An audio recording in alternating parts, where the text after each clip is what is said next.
देखिए, इस वीडियो में जो आपके संसदीय शासन प्रणाली यानी कि आपकी लोकसभा और राज्य से संबंधित जो मुख्य क्वेश्चन होते हैं उन क्वेश्चन का मैं रिवीजन आपको करा रहा हूँ। तो इसमें क्वेश्चन है कि अनुच्छेद 245 के अनुसार संसद का कार्य है। तो देखिएगा, भारतीय संविधान के भाग 11 में अनुच्छेद 245 से 255 तक केंद्र सरकार और राज्य सरकार के विधायिकी संबंधों की चर्चा की गई है। और भारतीय संविधान के अनुसार अनुच्छेद 245 के अनुसार संसद भारत के संपूर्ण राज्य में या किसी राज्य के विधानमंडल के लिए विधि यानी कि कानून बना सकती है। तो क्वेश्चन था कि अनुच्छेद 245 के अनुसार कानून बनाना संसद का कार्य है। तो आपका आंसर सी हो जाएगा। नेक्स्ट क्वेश्चन है कि संसदीय प्रणाली में लोकसभा कार्यपालिका किसके प्रति उत्तरदायी होती है। तो भारत में जो आपकी संसदीय शासन प्रणाली को अपनाया गया है और संसदीय शासन प्रणाली का मुख्य जो होता है वो प्रधानमंत्री होता है। और संसदीय शासन प्रणाली का मुख्य लक्षण जो विधानमंडल के प्रति उत्तरदायी होती है। और भारत की जो संसदीय शासन प्रणाली है वो आपकी ब्रिटेन की संसदीय शासन प्रणाली से प्रेरित है। क्वेश्चन था कि संसदीय प्रणाली में लोकसभा कार्यपालिका किसके प्रति उत्तरदायी होती है। तो आपका आंसर ए हो जाएगा, विधानमंडल के प्रति उत्तरदायी होती है। देखिएगा, लोकसभा के चुनाव के लिए अर्हता प्राप्त करने के लिए न्यूनतम आयु क्या होनी चाहिए। ठीक है, तो लोकसभा चुनाव के लिए सदस्य की जो न्यूनतम आयु क्या होनी चाहिए वो आपकी 25 साल होनी चाहिए। ठीक है, राज्यसभा के सदस्य के चुनाव के लिए न्यूनतम आयु जो होती है वो आपकी 30 वर्ष होती है। राष्ट्रपति और उपराष्ट्रपति के लिए सदस्य की न्यूनतम आयु 35 वर्ष निर्धारित की गई है। विधानसभा के सदस्यों की न्यूनतम आयु जो 25 वर्ष निर्धारित की गई है। और विधान परिषद के लिए सदस्य की न्यूनतम आयु जो 30 वर्ष निर्धारित की गई है। क्वेश्चन था कि लोकसभा के चुनाव के लिए अर्हता प्राप्त करने के लिए न्यूनतम आयु क्या होनी चाहिए। तो आपका आंसर ए हो जाएगा, 25 साल होनी चाहिए। नेक्स्ट क्वेश्चन है कि निम्नलिखित में से कौन राष्ट्रपति को पद की शपथ दिलाता है। तो भारतीय संविधान के अनुच्छेद 60 यानी कि 60 के अनुसार राष्ट्रपति को शपथ भारत के मुख्य न्यायाधीश दिलाते हैं। यदि मुख्य न्यायाधीश अनुपस्थित रहते हैं तो ऐसी स्थिति में उच्चतम न्यायालय के वरिष्ठतम जो न्यायाधीश होते हैं वो राष्ट्रपति को शपथ दिलाते हैं।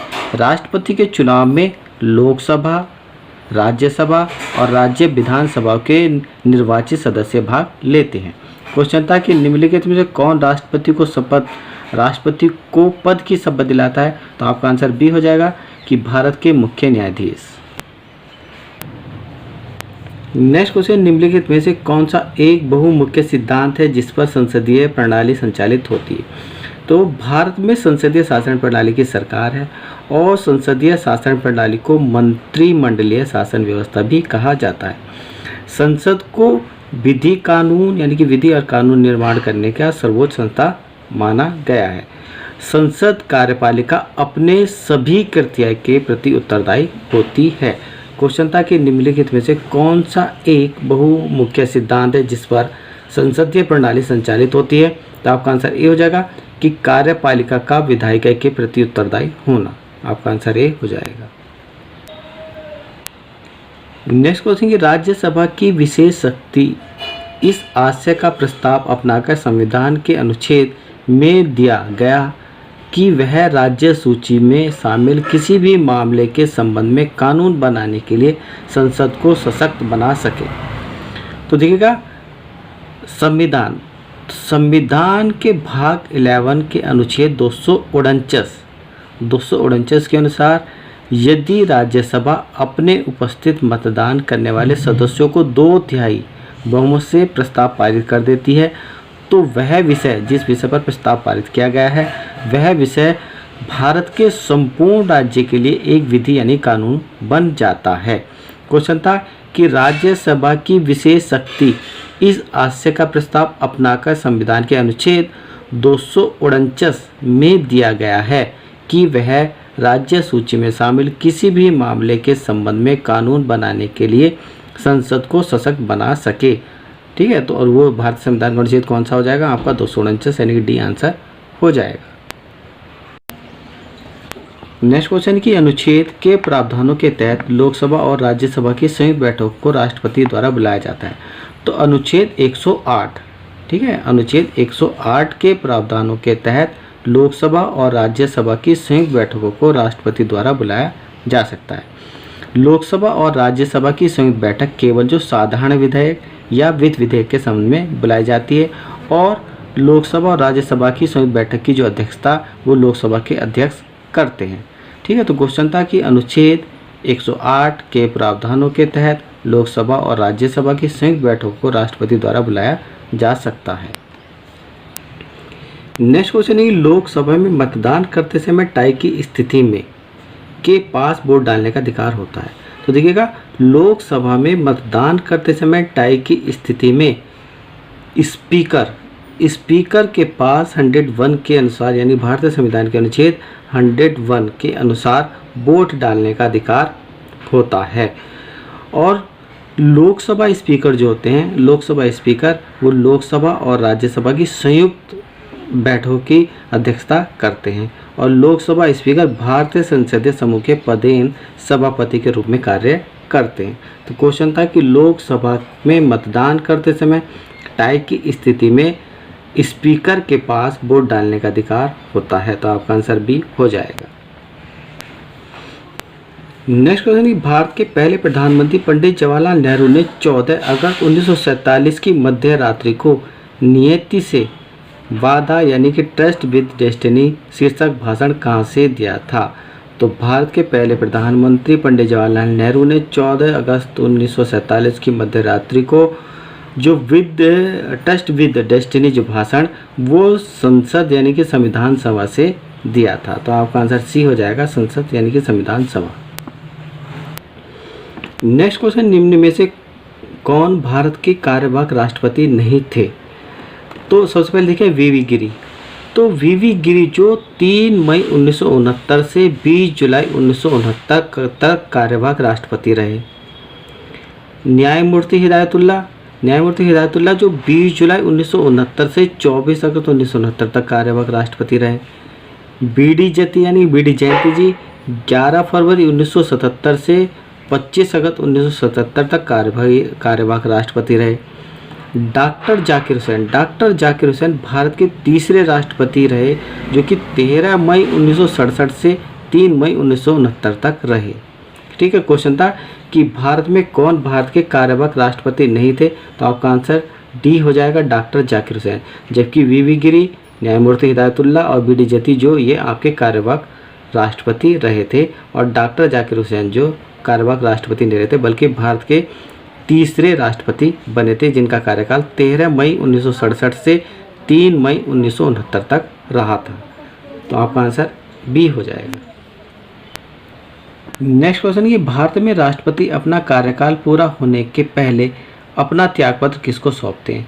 तो यदि भारत के राष्ट्रपति अपना कार्यकाल पूरा होने से पूर्व अपने पद का त्याग करना चाहते हैं, तो ऐसे राष्ट्रपति अपना त्यागपत्र जो उपराष्ट्रपति को सौंपते हैं। तो आपका आंसर क्या आ जाएगा, बी यानी कि उपराष्ट्रपति हो जाएगा। नेक्स्ट क्वेश्चन, अनुसूचित जनजाति के संरक्षण के लिए एक क्षेत्र को अनुसूचित क्षेत्र के रूप में घोषणा करने की शक्ति किसके पास होती है। तो भारतीय संविधान की 5वीं अनुसूची के अनुसार भारत के राष्ट्रपति को राज्य के राज्यपाल के साथ परामर्श करके अनुसूचित जनजाति या अनुसूचित क्षेत्र की सीमाओं व नाम में परिवर्तन करने का अधिकार प्राप्त होता है। क्वेश्चन था कि अनुसूचित जनजाति के संरक्षण के लिए एक क्षेत्र को अनुसूचित क्षेत्र के रूप में घोषणा करने की शक्ति किसके पास होती है। तो आपका आंसर बी हो जाएगा, भारत के राष्ट्रपति के पास होती है। नेक्स्ट क्वेश्चन है कि राष्ट्रपति द्वारा राज्यसभा में कितने सदस्यों को मनोनीत किया जा सकता है। तो देखिए, राष्ट्रपति को अनुच्छेद 80 के अनुसार राज्यसभा में 12 ऐसे सदस्यों को मनोनीत कर सकते हैं जो कि साहित्य, कला, विज्ञान या समाज सेवा के क्षेत्र में विशेष ज्ञान व अनुभव रखते हों। क्वेश्चन था कि राष्ट्रपति द्वारा राज्यसभा में कितने सदस्यों को मनोनीत किया जा सकता है। तो आपका आंसर सी हो जाएगा, 12। नेक्स्ट क्वेश्चन, मृत्युदंड के मामले में क्षमा देने का अधिकार किसे है। तो देखिए, भारतीय संविधान के अनुच्छेद 72 के अनुसार राष्ट्रपति किसी भी दोषी ठहराए गए व्यक्ति को के दंड को कम कर सकता है या स्थगित कर सकता है, या राष्ट्रपति मृत्युदंड को पूरी तरह से क्षमा भी कर सकते हैं। तो क्वेश्चन था कि मृत्युदंड के मामले में क्षमा देने का अधिकार किसे है, तो आपका आंसर बी हो जाएगा, राष्ट्रपति को। नेक्स्ट क्वेश्चन है कि नीलम संजीव रेड्डी भारत के राष्ट्रपति थे। तो देखिएगा, सन 1977 के आम चुनाव में जब इंदिरा गांधी जी की पराजय हुई थी, तब नवगठित राजनीतिक दल जनता पार्टी ने नीलम संजीव रेड्डी को अपना प्रत्याशी बनाया था, और नीलम संजीव रेड्डी जी भारत के छठे प्रधानमंत्री बने थे, और परंतु कार्यकाल के आधार पर ये 7वें राष्ट्रपति थे। नीलम संजीव रेड्डी जो 25 जुलाई 1977 से 25 जुलाई 1982 तक राष्ट्रपति रहे। नीलम संजीव रेड्डी जो भारत के पहले गैर कांग्रेसी राष्ट्रपति थे।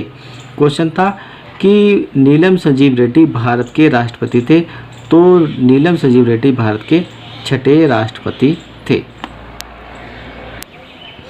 नेक्स्ट क्वेश्चन है कि श्री रामनाथ कोविंद भारत के कौन से राष्ट्रपति थे। तो देखिएगा, भारत के प्रथम राष्ट्रपति डॉक्टर राजेंद्र प्रसाद थे, और श्रीमती प्रतिभा देवी सिंह पाटिल भारत की 12वीं और भारत की प्रथम महिला राष्ट्रपति थी। भारत के 13वें राष्ट्रपति जो प्रणब मुखर्जी थे, और 14वें राष्ट्रपति जो भारत के 14वें राष्ट्रपति वो रामनाथ कोविंद थे, और वर्तमान में 15वें राष्ट्रपति जो श्रीमती द्रौपदी मुर्मू हैं।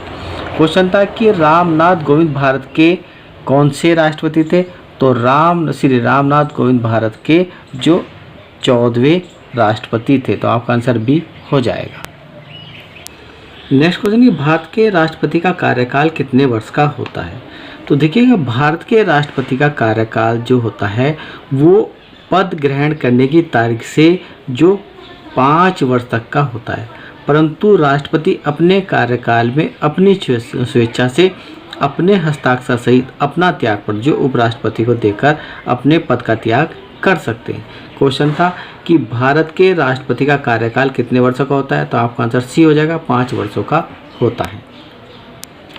नेक्स्ट क्वेश्चन है, भारत का निम्नलिखित में से कौन सा राष्ट्रपति निर्विरोध निर्वाचित हुआ था।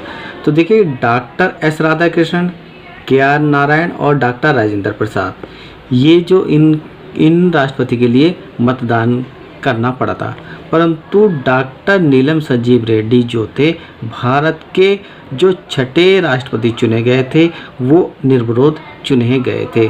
तो क्वेश्चन था कि भारत का निम्न में से कौन सा राष्ट्रपति निर्विरोध निर्वाचित हुआ था, तो आपका आंसर सी हो जाएगा, नीलम संजीव रेड्डी जो भारत के निर्विरोध राष्ट्रपति निर्वाचित हुए थे। नेक्स्ट क्वेश्चन है कि उपराष्ट्रपति को अपना कार्यकाल समाप्त होने से पूर्व अपने पद से हटाने का अधिकार निम्नलिखित में से किसके पास है। तो देखिएगा, यदि राज्यसभा के अपने सभी सदस्य पूर्ण बहुमत से उपराष्ट्रपति को पद से हटाने का प्रस्ताव पारित कर देते हैं, और इस प्रस्ताव को जो लोकसभा भी स्वीकार कर लेते हैं, और इसकी सूचना राष्ट्रपति को कम से कम 14 दिन पूर्व दे दी जाती है, तो उपराष्ट्रपति को अपने पद से हटाया जा सकता है। तो क्वेश्चन था कि उपराष्ट्रपति को अपना कार्यकाल समाप्त होने से पूर्व अपने पद से हटाने का अधिकार निम्नलिखित में से किसके पास है, तो आपका आंसर ए हो जाएगा, राज्यसभा के पास है।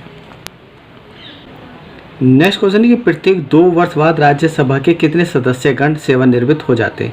तो राज्यसभा भारतीय संसद का ऊपरी सदन है, और लोकसभा जो भारतीय संसद का निचला सदन है। राज्यसभा की संरचना का वर्णन जो अनुच्छेद 80 में उल्लेख किया गया है। वर्तमान में राज्यसभा में 245 सदस्य हैं, जिसमें से 12 सदस्य भारत के राष्ट्रपति द्वारा मनोनीत किए जाते हैं। राज्यसभा के सदस्य का जो कार्यकाल होता है वो 6 वर्ष तक का होता है, जिनमें से 1/3 सदस्य जो प्रत्येक 2 वर्ष बाद सेवानिवृत्त हो जाते हैं। क्वेश्चन था कि प्रत्येक 2 वर्ष के बाद राज्यसभा के कितने सदस्यगण सेवानिवृत्त हो जाते हैं, तो आपका आंसर सी हो जाएगा, 1/3 यानी 1/3 सदस्य सेवानिवृत्त हो जाते हैं। नेक्स्ट क्वेश्चन, ये राज्यसभा के पदेन अध्यक्ष कौन होते हैं। तो देखिए, अनुच्छेद 63 के अनुसार भारत में एक उपराष्ट्रपति होंगे, ठीक है, और उपराष्ट्रपति जो राज्यसभा के पदेन अध्यक्ष होते हैं। परंतु जो उपराष्ट्रपति होते हैं वो राज्यसभा के सदस्य नहीं हो सकते हैं और उपराष्ट्रपति को मत देने का अधिकार भी नहीं होता है, केवल सभापति के रूप में निर्णायक मत देने का अधिकार होता है। तो राज्यसभा के पदेन अध्यक्ष कौन होते हैं? तो आपका आंसर बी हो जाएगा, उपराष्ट्रपति जो राज्यसभा के पदेन अध्यक्ष होते हैं। नेक्स्ट क्वेश्चन है कि राज्यसभा सदस्य के लिए न्यूनतम आयु कितनी है? तो देखिएगा, भारतीय संविधान के अनुच्छेद 84 के अनुसार कोई भी व्यक्ति राज्यसभा का सदस्य तभी बन सकता है जब वह भारत का नागरिक हो और वह व्यक्ति अपनी न्यूनतम आयु 30 वर्ष पूरी कर चुका हो। तो क्वेश्चन था कि राज्यसभा सदस्य के लिए न्यूनतम आयु कितनी है? तो आपका आंसर बी हो जाएगा, 30 वर्ष जो राज्यसभा सदस्य की न्यूनतम आयु निर्धारित की गई है। नेक्स्ट क्वेश्चन है कि भारत विश्व का विशालतम लोकतांत्रिक प्रजातंत्र है, इसकी प्रथम लोकसभा कब आयोजित की गई थी? तो भारत में प्रथम लोकसभा का गठन 17 अप्रैल 1952 को हुआ था, परंतु लोकसभा की पहली बैठक जो 13 मई 1952 को हुई थी। भारत की लोकसभा के प्रथम अध्यक्ष जो थे वो गणेश वासुदेव मावलकर थे और वर्तमान में 17वीं लोकसभा के अध्यक्ष जो हैं वो ओम बिरला हैं। क्वेश्चन था कि भारत विश्व का विशालतम लोकतांत्रिक प्रजातंत्र है, इसकी प्रथम लोकसभा कब आयोजित की गई थी? तो आपका आंसर सी हो जाएगा, 13 मई 1952 को प्रथम लोकसभा आयोजित की गई थी। नेक्स्ट क्वेश्चन है कि लोकसभा या विधानसभा चुनाव में खड़े होने के लिए उम्मीदवार की आयु कम से कम वर्ष होनी चाहिए। तो देखिएगा, लोकसभा या विधानसभा चुनाव में खड़े होने के लिए उम्मीदवार की आयु तो जो कम से कम वो 25 वर्ष होनी चाहिए। तो आपका आंसर सी हो जाएगा, 25 वर्ष। नेक्स्ट क्वेश्चन है कि शून्यकाल का अर्थ क्या है?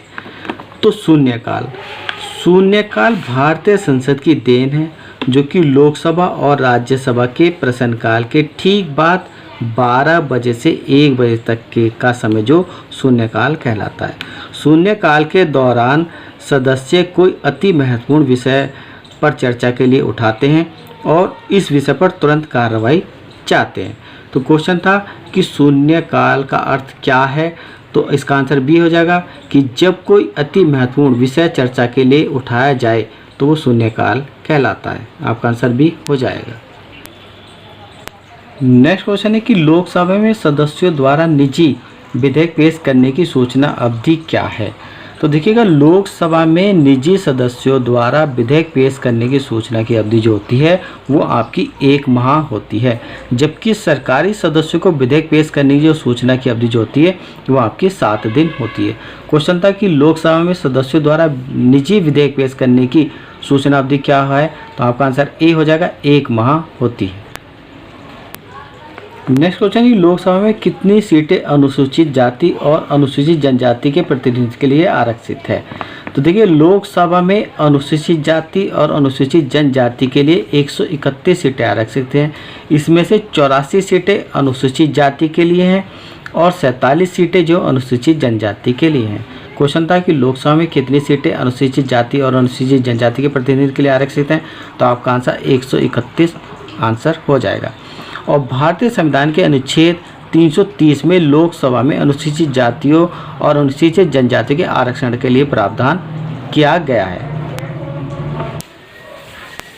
नेक्स्ट क्वेश्चन है, लोकसभा के पहले स्पीकर कौन थे?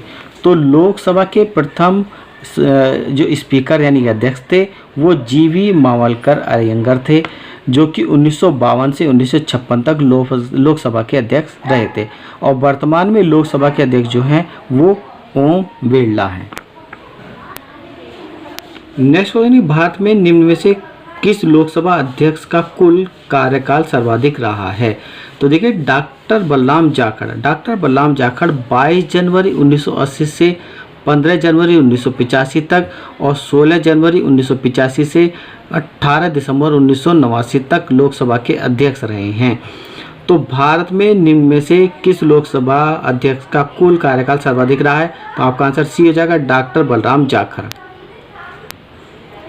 नेक्स्ट क्वेश्चन है कि भारतीय संसद में मंत्रिमंडल के विरुद्ध अविश्वास प्रस्ताव पेश करने के लिए न्यूनतम सांसदों की समर्थन की आवश्यकता होती है।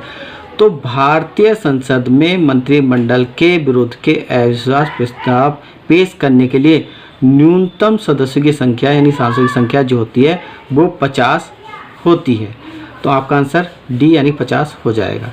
तो देखिएगा इस वीडियो में जो मैंने आपको भारतीय संसद प्रणाली जो आपकी जिसमें लोकसभा और राज्यसभा से संबंधित जो महत्वपूर्ण क्वेश्चन कराए हैं। और अगर आपको मेरी वीडियो अच्छी लगी तो मेरे चैनल को सब्सक्राइब कीजिएगा और मेरी वीडियो को लाइक कीजिएगा।